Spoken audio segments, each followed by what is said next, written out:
Class welcome to deep insights. आज आम जाना सेकेंड सेम जो रही ओडिया ऑनर्स तार जो नवजुगर कवि एवं कविता विषय जाना। आज आम विषय वस्तु रही कविवर राधानाथ राय विषय जी कि 1848 जन्म ग्रहण करते और 1908 से मृत्युवरण करते। नूतन साहित्यर जो उन्मेष घटी एवं अंधकार एवं संकट भितर देखो गोटे जिनस तैयारी हुए बहुत गोटे हीरा जो बहुत थर कटा जाए से बहुत स्ट्रगल करा गोटे डायमंड क्रिएट हो पारे।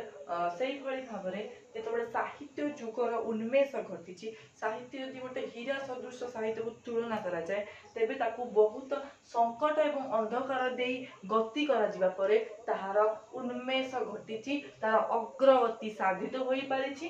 तो कौन है जिज्ञासा और अन्वेषा भितर जिज्ञासा एवं अन्वेषा भितर उन्मेष घटी एवं ता सहित से ताकू सम्मुखीन हेबाकू पड़िथिला अंधकार एवं संकट। ओके जो जातिर संकट बोध सुतीव्र तार जिज्ञासा मध्य प्रबल। देखो जोठी संकट हुए कहि कि आवश्यकताटा ही होची उद्भावनर जन्म। जेतबेले मनुष्य किसी गोटे प्रॉब्लम रे पड़े किसी गोटे असुविधा रे पड़े तार समाधान किपरि करा जाए ताकू से निजे निजे तैयारी करबा निजे निजे तैयारी करिबा। जेमति कि कहथि हमरा प्रकृतवादी जो प्रकृतिवादी रही जो रूसो कौन कहे कि प्रकृति को फेरी जाओ आह्वान टी प्रकृति को फेरी जाओ जो एजुकेशन रो जो रही दार्शनिक।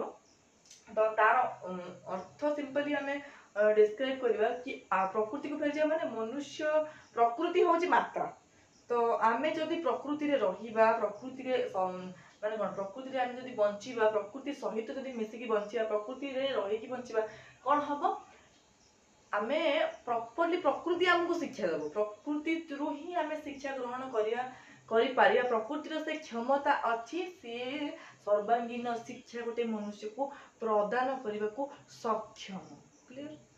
तो से भाव में बहुत कौन है अंधकार और संकट भीतर वर्तमान उन्मेष घटुची धीरे धीरे कहार से जो जी आमर आम कि सूर्य जपरी बालुत सूर्य जपरी प्रभात समय भोर समय जो सिंदूर फाटिकिना उदय हुई जो भाई सुंदर देखा जाती से भली वर्तमान साहित्यर उन्मेष घटुअछि। से जिज्ञासा मध्य प्रकाश पाए नूतन अन्वेषा से जिज्ञासा मध्य प्रकाश पाए है कि।